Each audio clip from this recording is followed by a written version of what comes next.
오늘 신명기 본문의 말씀은 크게 두 부분으로 나누어 볼 수가 있겠습니다. 첫째 부분이라고 할 수 있는 16장 21절부터 17장 1절까지, 그것은 다른 우상을 세우지 말고 흠이 있는 재물을 드리지 말라라는 말씀인 것이고요.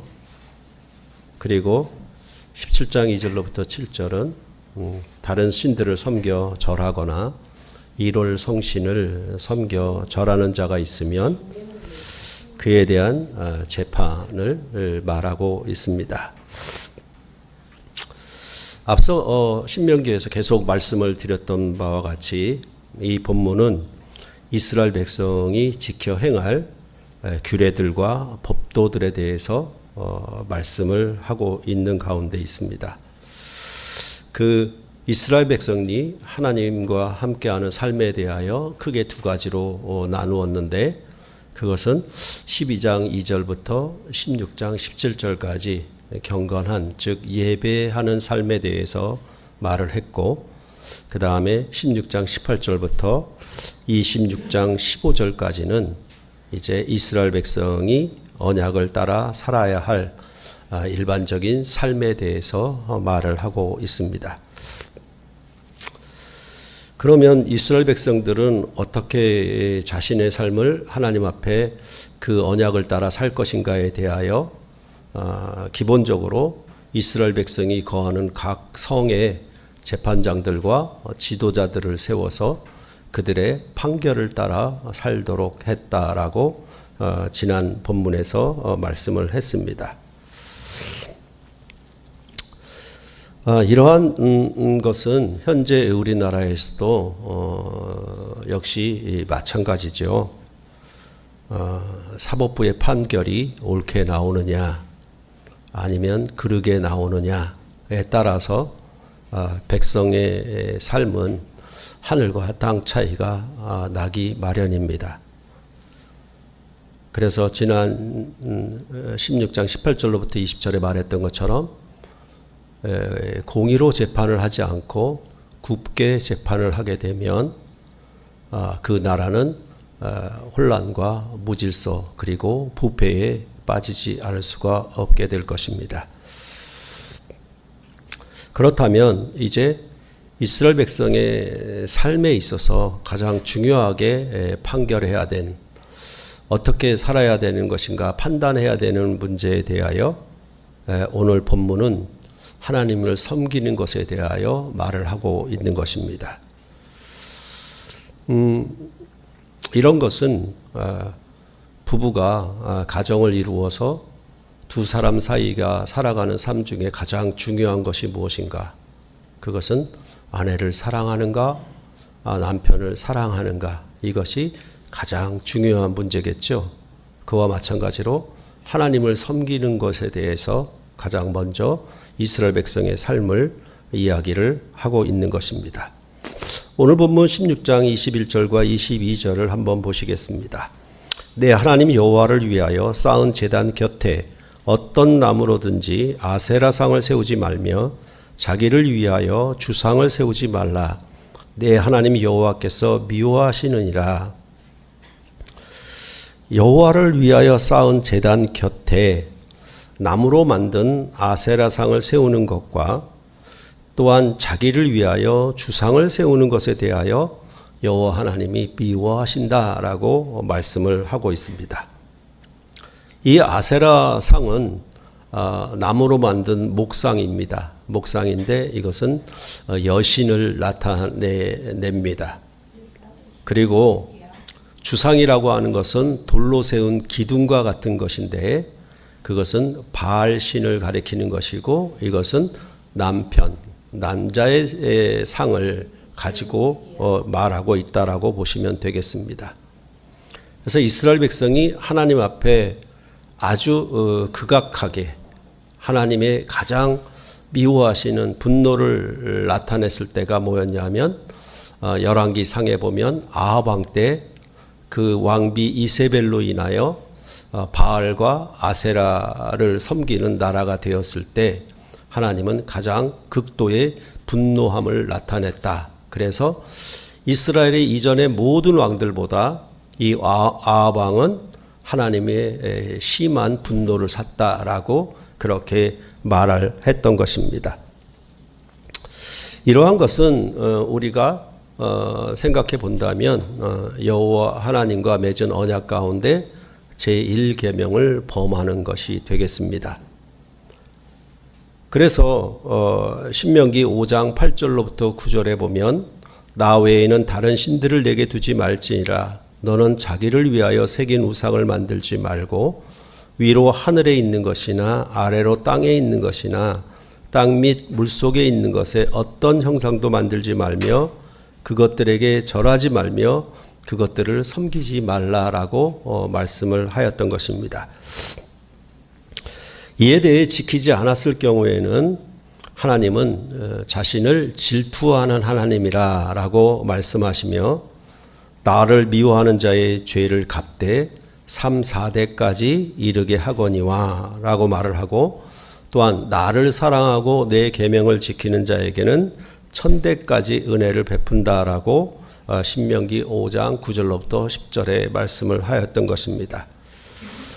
그러니까 이 우상을 만드는 것에 대하여 그 앞에 절하는 거 섬기는 것에 대하여 뭐라고 얘기하냐면 나를 미워하는 것인가 나를 사랑하는 것인가 이런 방식으로 말을 하고 있는 것입니다. 그러니까 이런 신을 선택할 것인가 단일 신을 선택할 건가 다신을 선택할 것인가 그런 문제가 아니고 여기서 말하는 바는 뭐냐 하면 나를 미워하는 것인가 나를 사랑하는 것인가 그렇게 말씀하고 있는 점을 우리가 잘 생각을 해야만 하는 것입니다. 이렇게 우상을 만들게 되면 자연스럽게 나타나는 현상이 17장 1절로 이어지게 되어 있습니다. 흠이나 악질이 있는 소와 양은 아무것도 내 하나님 여호와께 드리지 말지니라고 말씀하고 있기 때문에 그렇습니다. 여호와 하나님을 미워하기 때문에 드리는 제물도 소홀하게 됩니다. 일종의 하나님을 푸대접하는 것이라고 할 수가 있겠죠. 이런 모든 원인은 여호와를 위하여인가 아니면 자기를 위한 것인가로 판가름이 나게 되는 것입니다. 다시 말해서 하나님을 사랑하는 것인가 아니면 자기를 사랑하는 것인가 이 둘 중에 하나가 결정되는 것이라고 볼 수 있겠습니다.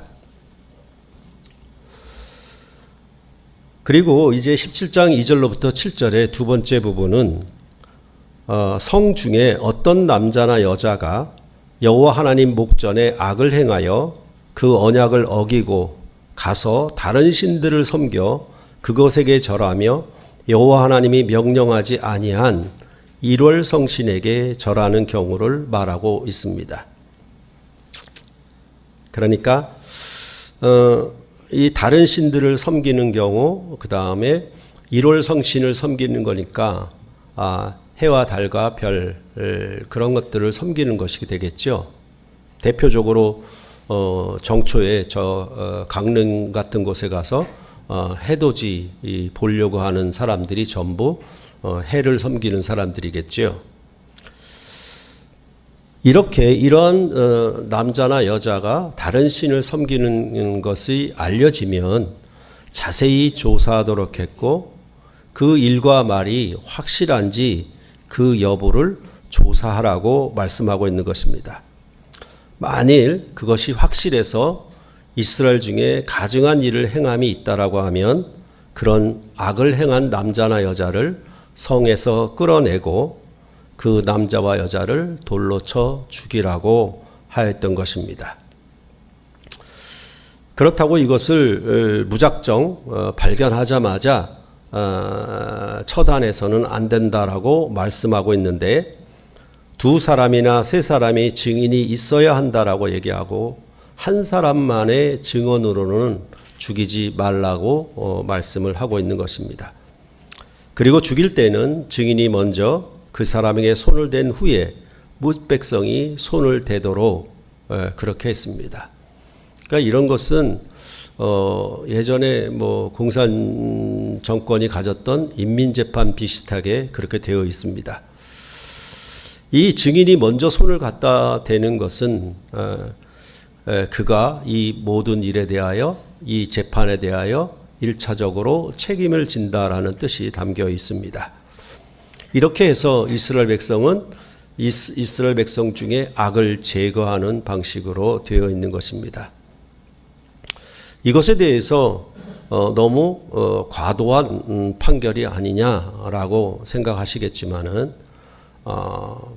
그 언약을 어기는 것, 그것은 늘 말씀드렸지만은 민주주의 국가에 공산주의를 따르는 자가 들어오게 되면 그 사람은 무조건 제거해야 되는 것입니다. 어린아이든지 어른이든지 상관없이 무조건 제거해야 되는 것이 맞습니다. 그러니까 요즘에도 일어나는 만약에 뭐 쿠데타라든가 내란이라고 하는 부분들은 나라를 송두리째 망가뜨리는 부분이기 때문에 무기징역이냐 사형만이 그 선고가 된다라고 보는 것과 같이 이런 점을 얘기를 하고 있는 것입니다. 많은 사람들이 예수를 믿으면 구원을 얻는다고 전하며 또한 가르칩니다. 무엇을 믿느냐라고 물으면 대답은 정확하죠. 주 예수의 부활을 믿는다라고 답합니다.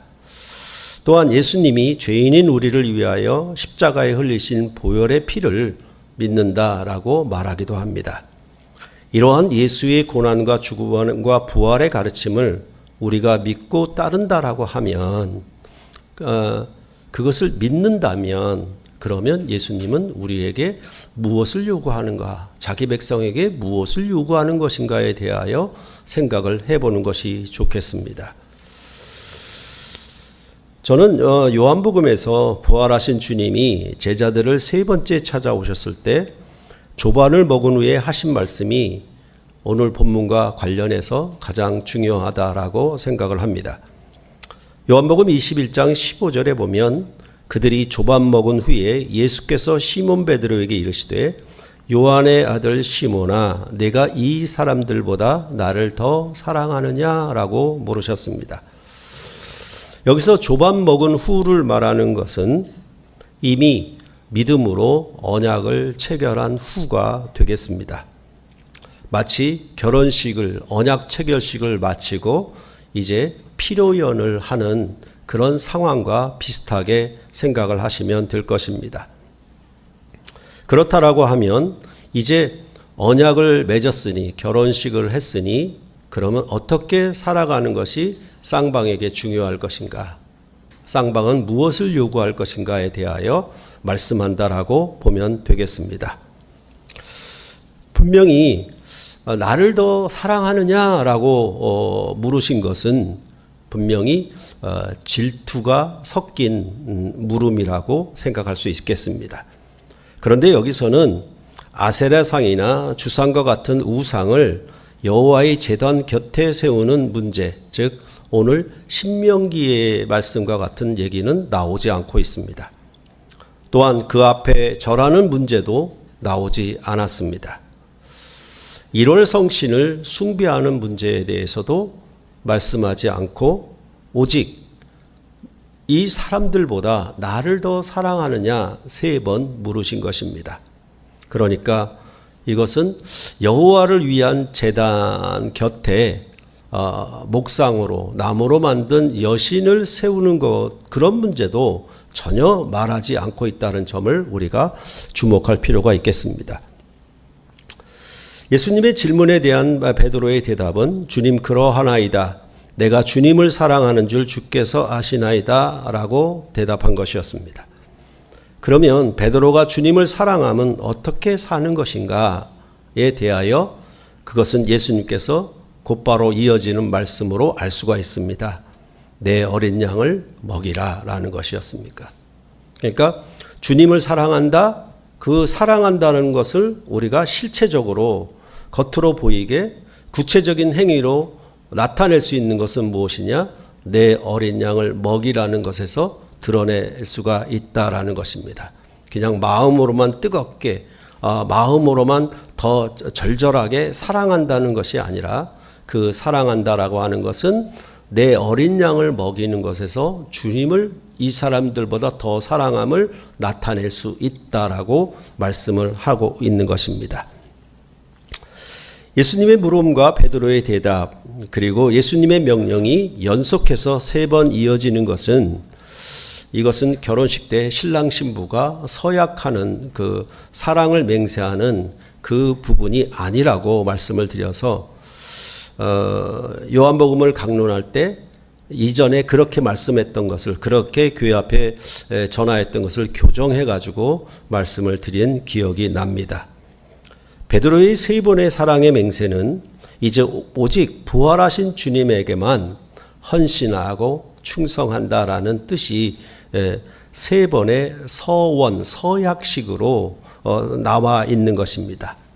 그것은 바로 그 뒤에 이어지는 나를 따르라라고 하시는 주님의 말씀에 뭐냐 하면 나는 3번 사랑을 고백함으로 따라가겠다라고 하는 헌신과 충성이 거기에 담겨져 있는 것입니다. 이것은 부활하신 평강의 왕을 나의 임금으로 모시고 그 임금 앞에 내 삶을 전체적으로 헌신과 충성을 다하겠다는 그런 서약이 여기에 3번의 물음과 대답 그리고 예수님의 명령 속에서 나타내고 있는 것입니다. 이 사람들보다 나를 더 사랑하느냐는 물음에 대해 베드로의 대답과 예수님의 명령은 아브라함이 독자 이삭을 모리아산에 번제로 바친 사건과 같다라고 봅니다. 아브라함을 여호와 하나님이 시험하사 아브라함에게 이삭을 번제로 드리라고 하였고 아브라함은 이에 순종하여 독자 이삭을 잡아 번제를 드리려고 하자 여호와의 사자가 아브라함을 부르며 그 아이에게 손을 대지 말라고 했습니다. 그러면서 네가 내 아들 내 독자까지도 내게 아끼지 아니하였은즉 내가 이제야 네가 하나님을 경외하는 줄을 아노라라고 말씀하셨습니다.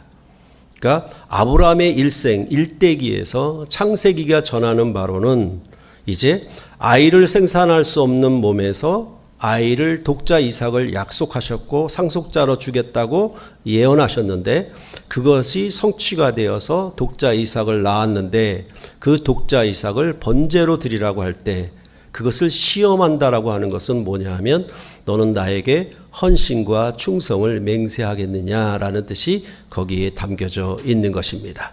그러니까 이 말이 뭐냐 하면 네 아들 네 독자보다도 나를 더 경외하는구나, 나를 더 사랑하는구나 라고 하신 것이 바로 아브라함의 처음 믿음에서부터 끝의 믿음에 이르는 마지막 모습이 이러한 모습인 것처럼 이제 요한복음의 모든 내용들을 기록한 후에 세 번째 찾아오셔서 네가 나를 더 사랑하느냐라고 하는 것은 이렇게 기록된 말씀을 따라 네가 헌신과 충성을 다하겠느냐라는 말씀이 거기에 이어진 것과 같다라는 것입니다. 이러한 헌신과 충성이 이제 내가 주를 사랑하는 줄 주께서 아시나이다라고 했던 고백이 가능했던 것은 바로 베드로가 이 주님의 제자들과 함께 그들의 배역하고 그들이 부인하고 도망갔고 예수를 파는 그런 대적에도 불구하고 예수님은 이들을 끝까지 사랑하심이었다라는 것이었고 그 사랑하심의 결과가 예수의 죽고 부활하심에서 나타난 것입니다.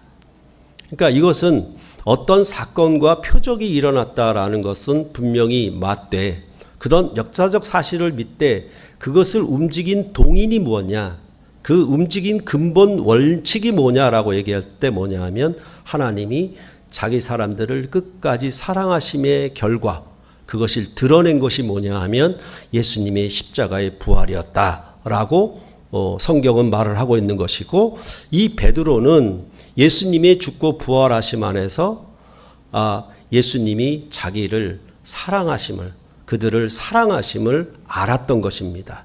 그래서 내가 주를 사랑하는 줄 주께서 아시나이다 라고 하는 고백이 가능했던 것입니다. 이러한 것은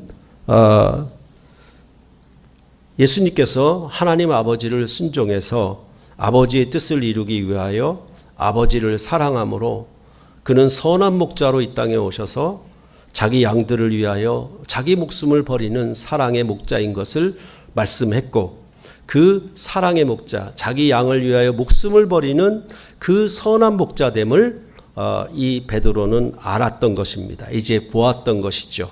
예수의 부활에서 신기하구나, 놀랍구나, 기적적인구나, 그것을 본 것보다 더 중요한 것은 뭐냐 하면 예수님 안에서 우리를 사랑하셨구나 라는 것에 대하여 그는 깊이 알고 있었던 것입니다.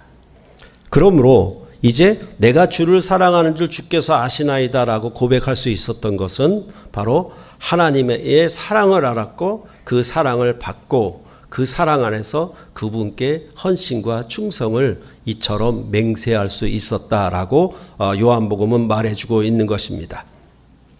이러한 것은 비단 베드로에게만 허락한 것이 아니라 베드로는 교회의 대표이기 때문에 이제 이후에 오는 모든 이방인들까지라도 신약의 교인들까지라도 이러한 고백으로 이러한 헌신과 충성을 맹세하는 삶을 살게 될 것임을, 그것이 생명이고 영생임을 요한복음은 우리에게 말해주고 있는 것입니다.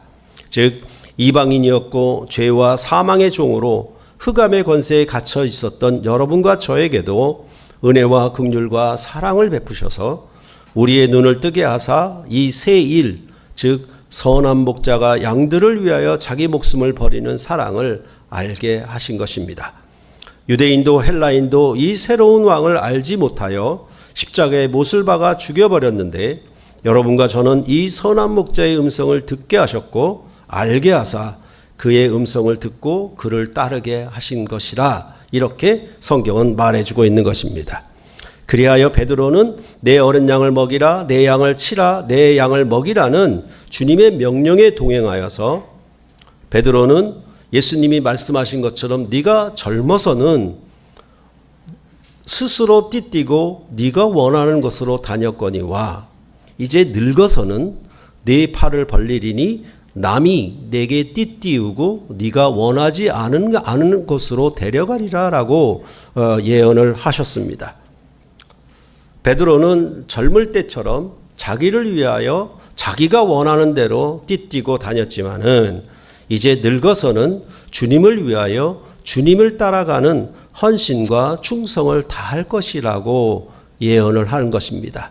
그게 바로 예수님의 길을 따라가는 베드로의 마지막 삶이라고, 순교의 삶이라고 요한복음은 우리에게 말을 하고 있는 것입니다.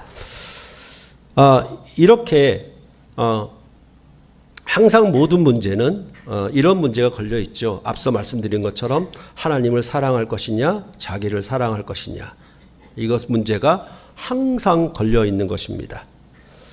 그런데 많은 교인들은 우리는 우상을 만들거나 그 우상 앞에 절만 하지 않으면 된다는, 그것이 우상 숭배인 줄로만, 그 정도만 알고 있는 경우가 많습니다. 돼지머리 앞에 절을 하지 않으면 우리는 우상 숭배를 하지 않는 거야, 이렇게로만 이해하고 있는 경우가 많이 있습니다. 그러나 명절의 차례상에서도 마찬가지죠. 조상신 앞에 절하는 것, 우리는 기독교인은 그런 거 하지 말아야 돼 라는 식으로만 우리는 이 우상을 섬기는 거에 대하여 그렇게만 생각을 합니다. 근데 기본적으로 신약 백성이 되면, 예수 그리스도 안에서 하나님의 자녀가 되면은 무엇을 아느냐라고 하면은 세상의 우상은 아무것도 아니다라는 이것을 알게 됩니다. 그래서 이사야서가 말을 하듯이 저 목상이 저 돌로 만든 것이 아무리 거대하고 화려한 손기술을 통해서 만들었다 하더라도 그거 사람이 만든 거 아니야.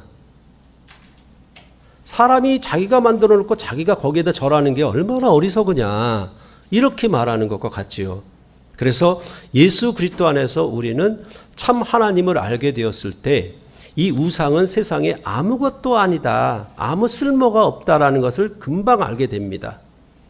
그것에 대해서 고린도 전서에서도 말씀을 했죠. 그래서 신약 백성은 기본적으로 우상은 세상에 아무것도 아니며 또한 하나님은 한 분밖에 없는 줄 아노라라고 이러한 우상에 대한 그 깨달음이 분명히 있게 되어 있습니다. 그런데 고린도 교회의 문제는 그들이 가진 자유와 권리를 자기만을 위해서 사용하는 것이 문제였습니다.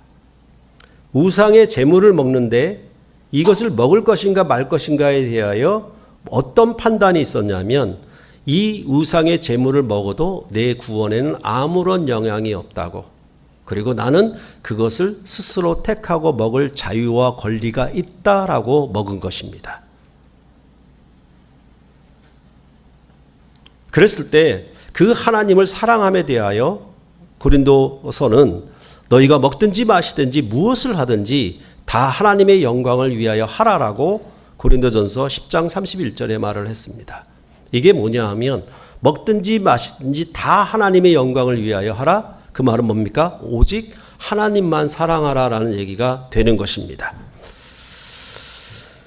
그 사랑이라고 하는 것은 뭐냐 하면 자기의 유익을 구하는 것이 아닙니다. 자기를 위하여 우상을 만드는 것이 아니라는 말씀입니다. 그래서 고린도전서 10장 33절에는 자신의 유익을 구하지 아니하고 많은 사람의 유익을 구하여 그들로 구원을 받게 하라라고 말씀을 하고 있는 것입니다.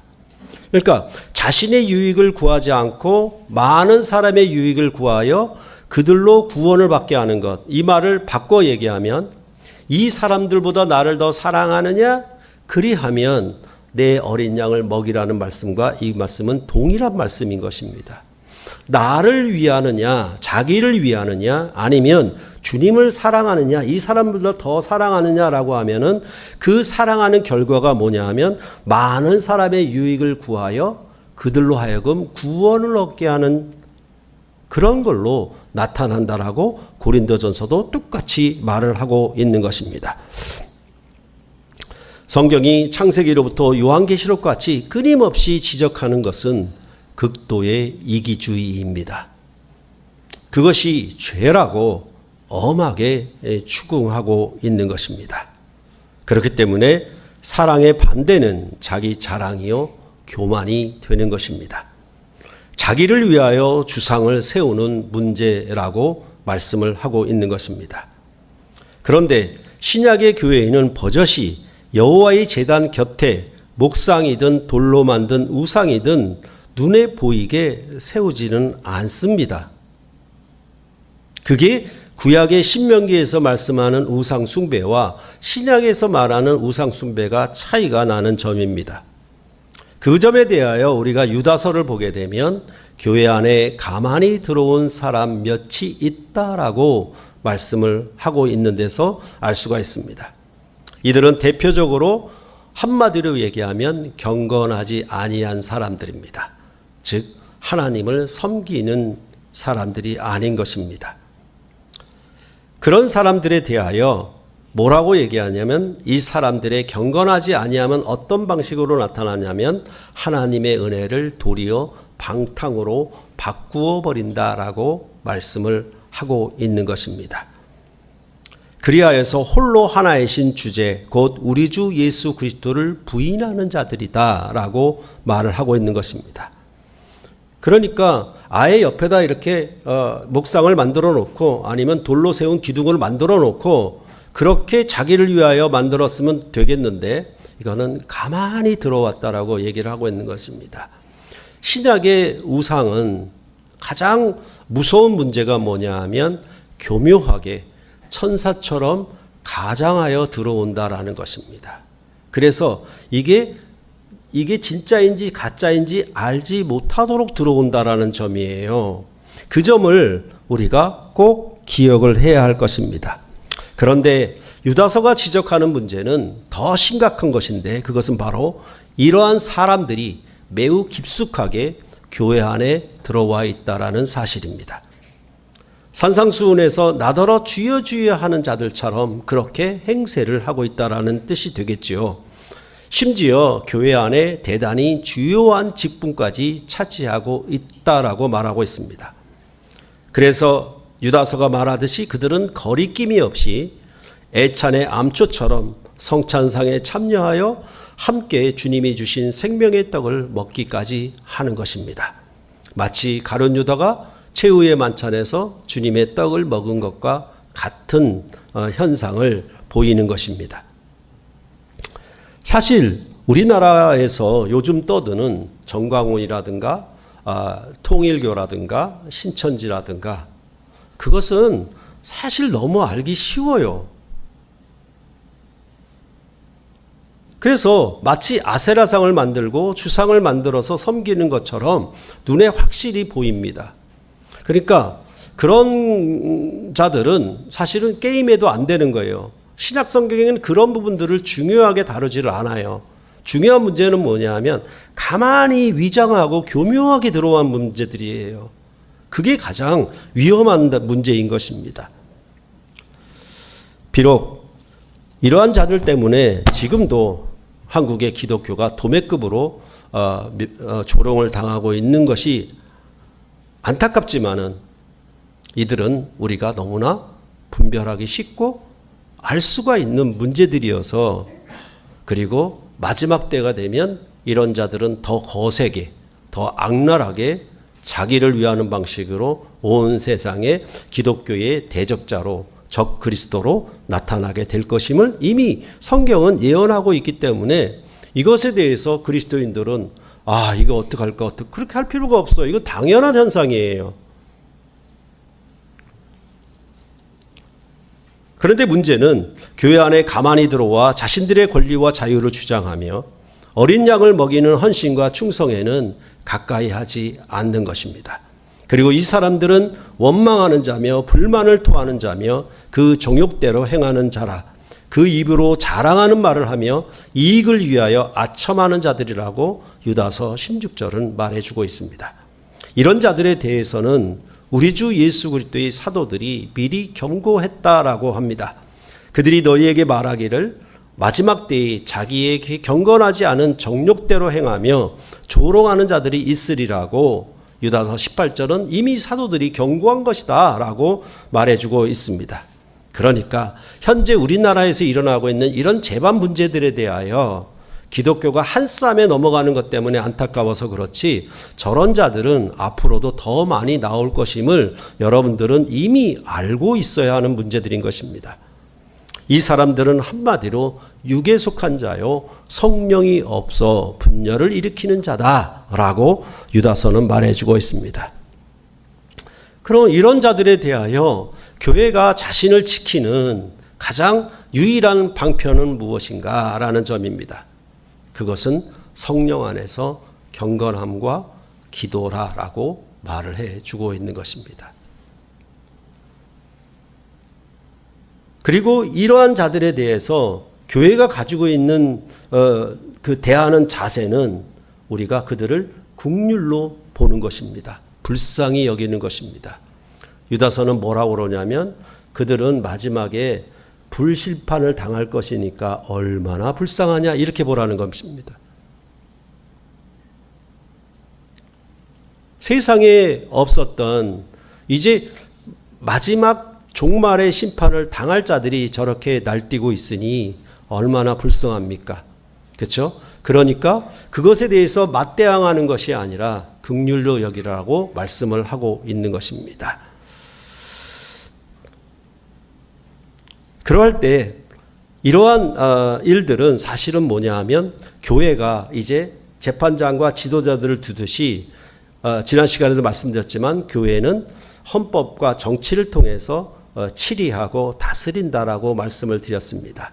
너희 중에 판단할 자가 이같이 하나도 없느냐라고 말을 했던 것처럼 교회는 이러한 일에 대해서 판단하고 움직일 수 있도록 치리자를 두었다라고 성경은 말해주고 있는 것입니다. 그랬을 때 당회라고 하는 것, 특히 이 담임 목사는 거의 모든 성도들을 가장 잘 아는 위치에 있습니다. 여러분들이 직접 말 안 해도 다 들어와요. 다 들어와요. 그런데 그런 일을 들을 때마다 목사는 한마디 들으면 한마디에서 즉각 응징을 하거나 반응을 보이질 않습니다. 그리고 여러분들이 어떤 일이 일어나서 어떤 어떤 판단이 주어졌을 때 그것 외에 숨겨진, 감추어진, 목사가 감춘 일들이 더 많다라고 여러분들은 생각을 하셔야 되는 겁니다. 다 일일이 말할 수가 없어요. 그리고 그런 마지막 어떤 결정적인 판단, 징계를 내릴 때에는 그 안에 많은 배경이 있었다. 아무도 알지 못하는 일이 있었다는 것을 생각을 하셔야 되는 겁니다. 그러니까 목사가 이거 하나 가지고 이렇게 했어? 이렇게 생각하시면 안 돼요. 거기에 신중에 신중을 더해서 계속 몇 번이나 비슷한 권면이 들어갔다라는 사실을 알아야만 합니다. 근데 여러분께 모든 성도들에게, 우리 집사람에게도 얘기를 안 해요. 모르는 점이 많아요. 그만큼 뭐냐 하면 뭔가 판단을 하고 재판을 하고 악을 제거한다라고 징계한다라고 했을 때에는 가장 중요한 것이 뭐냐 하면 신중에 신중을 구하는 것입니다. 그러니까 이렇게 다 가서 다른 신들을 섬기자, 이런 성신에게 절하자라고 하는 것이 알려졌다 하더라도 한 사람의 증언으로는 해서는 안 되는 것입니다. 두 사람이나 세 사람의 증언이 있어야 되고 그 절차를 밟아줘야 한다는 것입니다. 그런데 사람들은 보면은, 어리석은 자들은 항상 뭐냐 하면 하나의 단편적인 사건이나 어떤 일을 보고서 다른 형제를 일방적으로 매도하기 쉽습니다. 그건 자기가 재판하는 거거든요. 그것은 매우 조심해야 되는 겁니다. 성경은, 또 교회는 항상 회의로서 의결을 통해서 재판하고 다스리도록 되어 있습니다. 개인의 의견이 아닙니다. 목사 개인의 의견이 아니라 당회를 통해서 목사 장로와 치리 장로가 회의를 통해서 의결해서 징계하거나 판단하게 되어 있는 거예요. 그러한 신중한 절차를 밟지 않고 우리가 개인적으로 알고 개인적으로 판단한다라고 하는 것은 매우 조심을 해줘야 되는 문제인 것입니다. 심지어 구약에서도 이처럼 분명히 다른 신들을 섬기는 것, 다른 신들을 절하는 것, 그런 것이 알려졌다 하더라도 그 절차는 매우 신중했다라고 하는 것을, 그런 절차가 있었다는 사실을 여러분들은 늘 기억해야 하는 것입니다. 그럴 때에 참으로 교회가 바르게 세워지는, 온전하게 세워지는 가장 중요한 것은 뭐냐 하면 그 경건은 바로 이 사람들보다 나를 더 사랑하느냐라는 것입니다. 여호와 하나님 제단 곁에 다른 것을 세우지 말아야 하는 것입니다. 자기를 위하여 주상을 세우지 말아야 하는 것입니다. 오직 이 사람들보다 나를 더 사랑하느냐, 그것이 우리의 경건입니다. 그 경건이 교회를 지킬 수 있는 것입니다. 다른 말로 얘기를 해서 우리는 남편에 대해서, 아내에 대해서 모든 사람 어느 누구보다도 이 남편과 아내를 더 사랑하는 경건이 부부의 가정을 지킬 수 있는 것과 같습니다. 그것은 분명히 질투이되 그것을 마치 자기를 위한 욕구로 남편의 사랑과 아내의 사랑을 요구해서는 안 됩니다. 그것은 절대로 이기주의이기 때문에 자기 유익을 구하지 말고 남의 유익을 구해야 하는 것입니다. 아내는 남편의 유익을 구하는 것이 사랑입니다. 남편은 아내의 유익을 구하는 것이 사랑입니다. 그러지 않고 그 사랑을 개인의 정욕을 위해서 구한다라고 하면 결국은 자기를 위하여 신을 만드는 것과 같습니다. 그런 점들에 대하여 항상 우리가 기억하고 이 교회를 바르게 세워나가야 할 것입니다. 이 교회 안에 어느 누구도 어느 사람들보다 바로 내가 날 사랑해서 영광의 보좌를 버리시고 이 땅에 오셔서 죄인인 우리를 사랑하심으로 십자가에 자기 생명을 다해 준 이 주님의 사랑을 내가 받고 그 사랑을 알았으니 이제 그분에게 헌신과 맹세를 더하는 것이고, 그것은 내 유익을 구하는 것이 아니라 남의 유익을 구하는 것이고, 그 말은 내 어린 양을 먹이라는 일에 동참하는 것이고 그 양을 먹이는 일에 우리는 주님이 가신 길을 뒤따라 가는 것이라고 말씀을 하고 있는 것입니다. 이것이 바로 진리 위에 샘물결 교회를 세워가는 것입니다. 여기에 어느 누구도 날 사랑하신 주님보다 더 사랑하는 것이 있어서는 안 됩니다. 특히 조심해야 될 것은 뭐냐 하면 우리의 모든 삶에서 자기를 사랑하는, 자기의 유익을 구하는 점들이 불쑥불쑥 나타나기 때문에 항상 그런 점들에 대하여 우리는 주님을 더 사랑함으로 주님의 양들을 먹이는 일에 최선을 다하는 헌신과 충성을 맹세하는 그런 삶들이 이 교회 안에 가득해야 이 교회는 참으로 하나님의 온전한 교회로 서갈 수 있을 것입니다. 이 사람들보다 나를 더 사랑하느냐? 내가 주님을 사랑하는 줄 주께서 아시나이다. 내 어린 양을 먹이라. 이 말씀을 잘 새기셔서 여러분의 삶이 하나님 앞에 헌신되고 충성된 존귀한 주의 백성들로 서기를 간절히 바랍니다. 기도하시겠습니다.